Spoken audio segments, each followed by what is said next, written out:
how is he being killed in front of you? For 3 terrifying weeks, the eyes of the world were on Virginia and Maryland. A serial sniper terrorized the community. 13 people were hit. 10 of them died. This is how forensic science and solid police work combined to solve the case.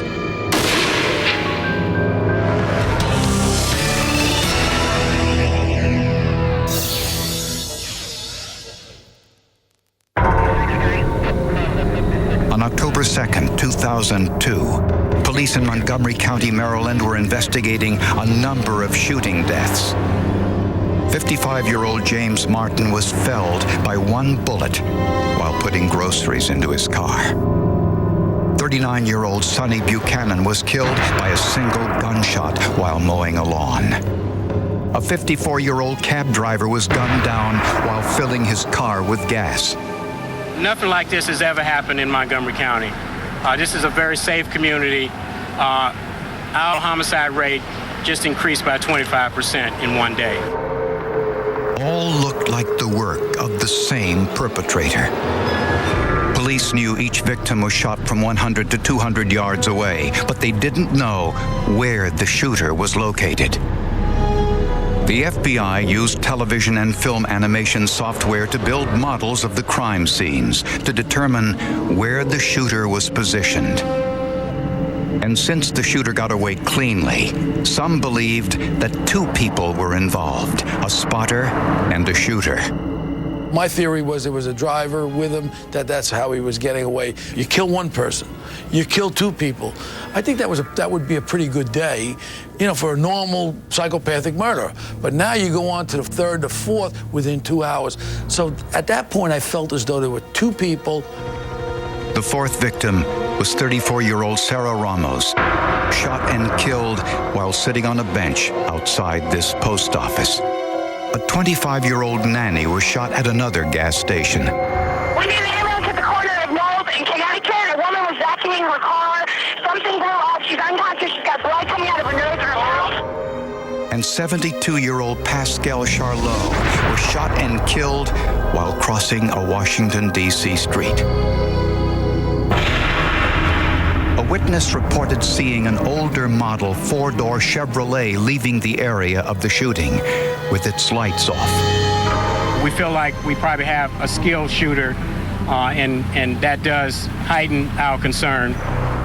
And these last 3 shootings provided police with their first forensic evidence.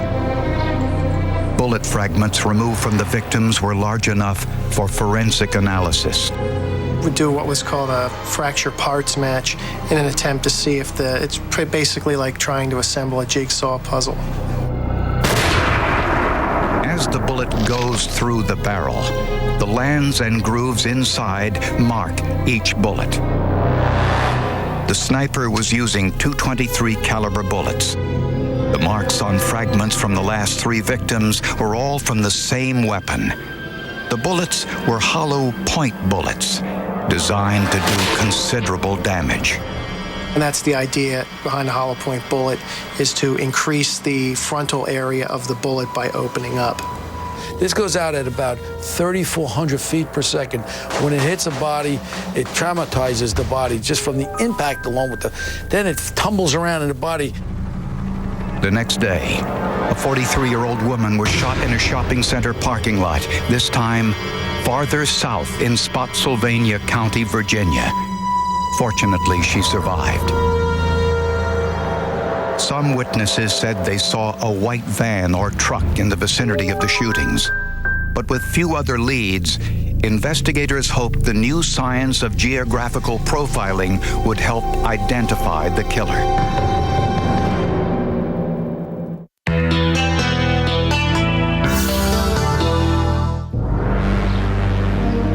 A serial sniper had already shot 7 people in Virginia and Maryland, and many in the community were starting to panic. Investigators had little physical evidence, so they turned to some newer techniques of crime solving. For years, the police sciences have used stuff from physics, chemistry, biology, all the hard sciences. Now we're starting to see development of tools for policing from the social and the soft sciences, psychology, criminology, sociology. Investigators asked Kim Rossmo to do a geographic profile of the killer. Rossmo is a former Canadian police detective who invented the computer software that's used. Serial and stranger crimes have the problem of information overload. Too many suspects, too many tips. It's not uncommon for these lists to be in the hundreds and even thousands. It's like the classic needle in the haystack problem. They may be there, but where do you start? Rossmo believes that criminals operate within a predictable distance from where they live. So he entered the locations of all the shootings into his computer program, which contains information gathered from thousands of earlier case studies. Criminals are lazy. Now, criminals are also concerned about committing crimes too close to their home. So there will be a bit of a buffer zone around there, but there's a point where their desire to operate in their comfort zone balances their desire for anonymity. The computer maps where that balance occurs. And then the computer system generates for us, after a number of calculations, up to 1 million, what's called a jeopardy surface. Three-dimensional probability surface showing us the most likely location of offender residence. The crime scenes are shown in yellow or green. The perpetrator's likely home is shown in red or orange. Police also asked the FBI for a behavioral profile of the sniper. Both the strength and weakness of behavioral profiling is that it's based primarily on the study of individuals who have committed past crimes and identifies what is common among them.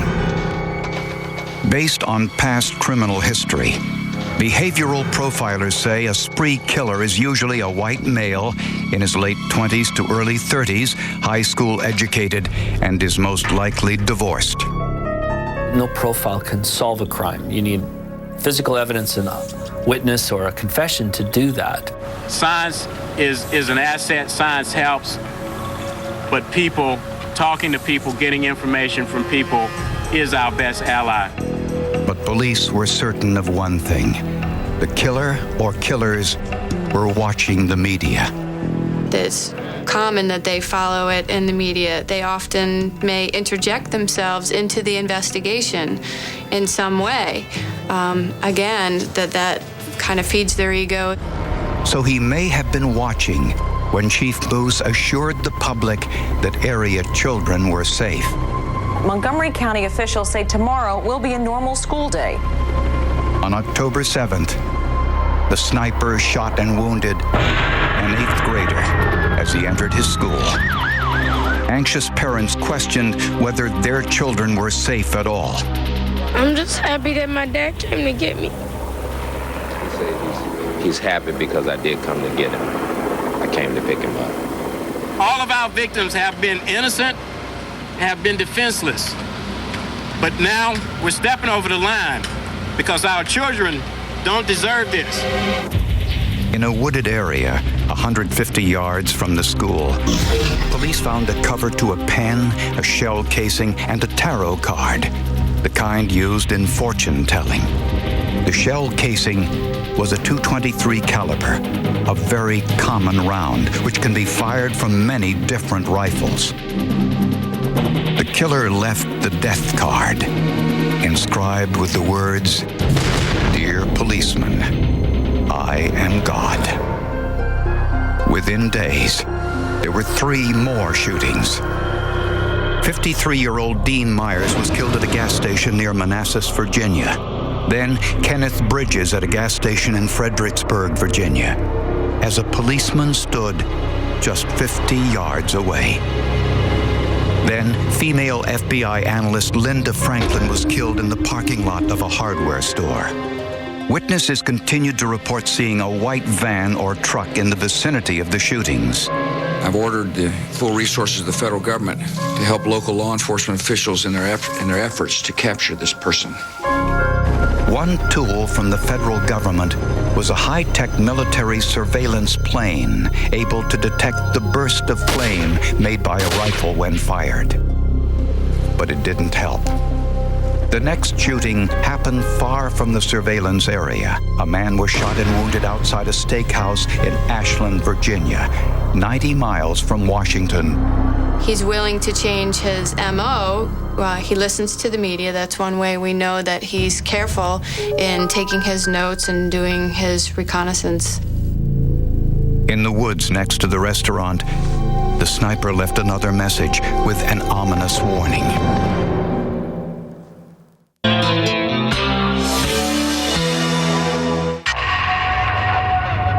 After the 12th shooting in a horrifying spree, the sniper left another note. It was a 4-page letter enclosed in a plastic bag along with a shell casing. The letter demanded $10 million to be transferred into a credit card account belonging to an Arizona bus driver whose wallet had been stolen prior to the attacks. After 10, 12 shootings, he decides he wants money now. I think the money aspect of it is an afterthought. It's just like, I'm in charge of everybody. I got life and death in my hand. Well, why don't I ask for $10 million? Why don't I ask for $1 billion? What tends to get people in trouble is their own narcissism, the notion of you give somebody enough rope and they eventually hang themselves. Riddled with poor grammar and misspellings, the 4-page letter referred to us, indicating more than one person was involved. The note warned that if the demands were not met, more shootings would follow. He's been laying here, sir. Please hurry up. Please send some help. Please, I'm on the bus. The next morning, 35-year-old Conrad Johnson was killed as he was stepping out of his bus. A note similar to the previous one was discovered in a wooded area close to the site. The snipers also made repeated attempts to make contact with investigators through the sniper tip line. Most were messages beginning with, "Call me God." But it was another piece of communication that gave the killers away. The sniper called a Catholic priest in Ashland, Virginia, asking for forgiveness for the sniper shootings, and also mentioned a murder he committed in Montgomery, Alabama. Interestingly, police in Montgomery, Alabama had an unsolved murder. A month earlier, 2 employees of a liquor store had been shot, one fatally while locking up the store for the night. Kelly Adams survived the shooting, but she didn't see the shooter. I could have died. I just don't take things for granted anymore. Witnesses saw one of the suspects drop a magazine while running from the scene. Forensic experts in Alabama tested the magazine for latent fingerprints using a series of techniques including magnetic powder and the chemical ninhydrin. They also tried super glue fuming. In an airtight chamber, a small amount of superglue is heated, which vaporizes, then attaches to biological materials. These techniques produce several usable fingerprints which federal authorities scanned into the computer system called APHIS. The APHIS system is actually an acronym for Automated Fingerprint Identification System. And what it is, it's a computer that will actually scan a pattern type of a latent print. The computer makes millions of comparisons that would take a human being years and uses numerous government databases. In the immigration database, investigators had a match. The fingerprints on the magazine belonged to 17-year-old Lee Boyd Malvo, an immigrant from Jamaica. Police later learned his nickname was Sniper, given to him by a man who used to date Malvo's mother, 41-year-old John Muhammad. Malvo and Muhammad had once lived in this house in Tacoma, Washington. Neighbors said they often heard gunfire from the home's backyard. Lee Boyd Malvo and John Muhammad were now the prime suspects. But where were they? And could they be found before they killed again?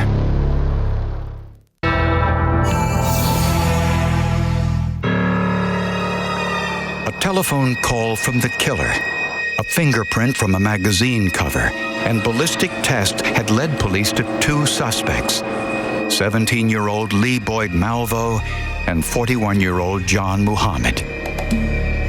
A check of motor vehicle registrations revealed Muhammad owned a 1990 Chevrolet Caprice with New Jersey license plates, information that was released to the media. The public is requested to call if they have any information regarding Muhammad's whereabouts or any other information that investigators could use to locate this individual. Just a few hours later, an alert truck driver noticed the car in a highway rest stop. Police arrested Malvo and Muhammad without incident. The two had been sleeping in the car. In the trunk, police found a semi-automatic Bushmaster rifle with a small tripod and a scope. Also in the car was a laptop computer and a global positioning satellite receiver, or GPS. Satellites in space can instantly locate a car with a GPS receiver and provide maps of the area, ensuring a quick getaway. On the laptop computer were drafts of letters with language similar to previous communications from the snipers. Also in the computer were directions to locations of the attacks, some marked by a skull and crossbones. And investigators found a list entitled People to Die Later. On it were the names of the Ashland, Virginia priest and someone at a local radio station. The rifle from Muhammad's car was sent to ATF headquarters to Principal Examiner Walter Dandridge. The investigators want this information yesterday. And the lands and grooves of the rifle matched the bullet fragments taken from the victims. The results of forensic testing are that the weapon seized from the vehicle occupied by Muhammad has been forensically determined to be the murder weapon. The only fingerprints on the rifle were those of Lee Boyd Malvo. However, both suspects were found to be sources of DNA lodged in the ridges of the rifle scope on the murder weapon. Malvo's DNA was also found on the pen casing found near the school shooting. Muhammad's DNA was discovered on the plastic bag containing the letter found in Ashland, Virginia. The car was modified to conceal the sniper's actions. To illustrate how, forensic files obtained an identical car and had its trunk and rear seat modified in the same way as police found the sniper's car.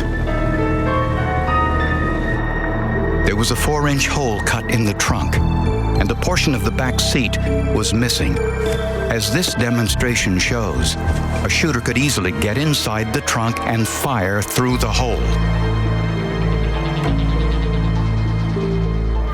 This is the view looking through the scope of a rifle. Combine that with the anonymity of shooting through a hole in a car trunk and a driver leaving the scene within seconds of the shooting, and it's easy to see how they could get away so cleanly.